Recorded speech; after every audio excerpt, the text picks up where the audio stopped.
धीरे धीरे समय व्यतीत हुआ। उग्रसेन का विवाह हुआ पवन रेखा नाम की कन्या के साथ। उग्रसेन पवन रेखा के साथ में विवाह करके बड़े आनंद से रहने लगे। उग्रसेन पवन रेखा को बहुत प्रेम करते और पवन रेखा उग्रसेन को बहुत प्रेम करती।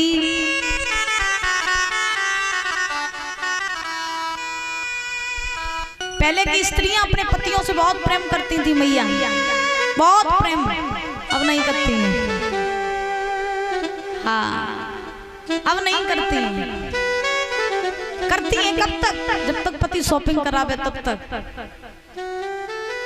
हाँ, और शॉपिंग न कराने गो पति तो पति बहुत बुरो।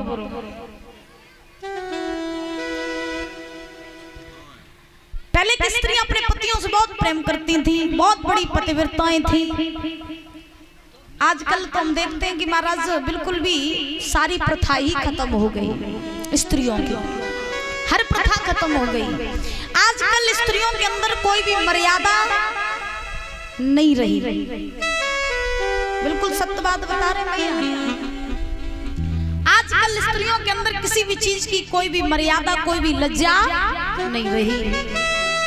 पहले की स्त्रियां होती थी वो महाराज परमानेंट पर्दे में रहती थी, अपने पति का सम्मान करती थी, सास ससुर का सम्मान करती थी, घर परिवार का सम्मान करती थी, बाहर लोगों का सम्मान करती थी, तब उनका नाम भी होता था। आजकल तो सम्मान करना जानती नहीं। हम देखते हैं कि आजकल स्त्रियों की समझ में ही नहीं आता कि इनकी शादी हुई भी है या नहीं। क्यों? क्योंकि श्रृंगार ही नहीं करती हैं। पहले की माताएं मांग भरा करती थी तो महाराज पूरी मांग भरा करती थी। फिर धीरे धीरे प्रथा खत्म हो गई तो महाराज आधी भरने लगी। फिर अब तो न आधी भरती न पूरी भरती है। पहले की कहा जाता था कि स्त्री जितनी लंबी मांग भरेगी उतनी लंबी उम्र होगी पति की। आजकल तो भरती नहीं है, फैशन। हाँ, फैशन की मारी है। अब किसी से कुछ कह भी दो तो महाराज मानेंगे भी नहीं। अब भैया मेरा काम तो चिल्लाना है, 7 दिन तक चिल्ला रहे हैं, फिर चिल्ला करके अपने घर चले जाएंगे। मानो तो मेरी बात मान लियो मैया, न मानो तो 7वें दिन मेरी कोई वापस कर दियो। ठीक है? हाँ, पहले की स्त्रियों के अंदर हर चीज की मर्यादा होती थी, आजकल कोई भी मर्यादा नहीं है। सारी मर्यादाओं का उल्लंघन कर दिया है आजकल की स्त्रियों ने। ऐसी महाराज फैशन की मारी है कि अब क्या ही बताएं, समझ में ही नहीं आता।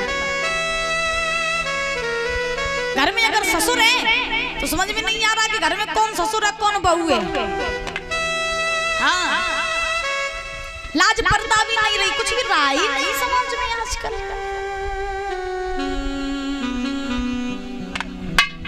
पहले की स्त्रियां पतिव्रताएं होती थी, अपने पति की हर बात मानती थी। आजकल जिस बात के लिए पति रोके वही काम करेंगे, मानेंगी नहीं।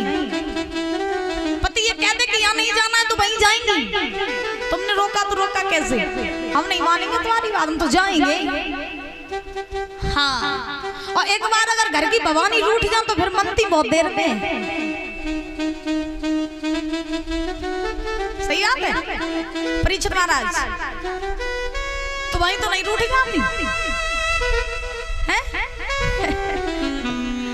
तो महाराज उग्रसेन जो है वो अपनी पत्नी पवन रेखा से बहुत प्रेम करते, अपार प्रेम। पवन रेखा भी अपने पति उग्रसेन से बहुत प्रेम करती है। धीरे धीरे धीरे धीरे महाराज समय व्यतीत हुआ। एक समय के बाद पवन रेखा ने उग्रसेन से कहा, महाराज मैं घूमने जाना चाहती हूँ। तो उग्रसेन बोले, जाना चाहती हो तो चली जाओ। तो पवन रेखा ने कुछ सहेलियों को साथ लिया, रथ पर सवार हुई और रथ पर सवार होकर के आज पवन रेखा एक बाग में घूमने के लिए चली। और जब बाग में घूमने के लिए चली तो चल करके महाराज बाग में पहुंची। बाग बहुत सुंदर था। बाग की सुंदरता को देख करके पवन रेखा मोहित होने लगी और सोचने लगी कि अगर इस बाग में मेरे महाराज उग्रसेन होते तो कितना अच्छा होता। अब पवन रेखा तो उस बाग में घूम रही है, तब तक उसी बाग में एक द्रुमलिक नाम का राक्षस रहता था। और जब द्रुमलिक राक्षस रहता था तो उस राक्षस ने महाराज पवन रेखा की सुंदरता को देखा। पवन रेखा की सुंदरता को देख करके राक्षस मोहित हो गया और सोचने लगा, वाह जी वाह, इतनी सुंदर स्त्री आज मैंने पहली बार देखी, कुछ भी हो जाए हम तो इसके साथ में छल करेंगे।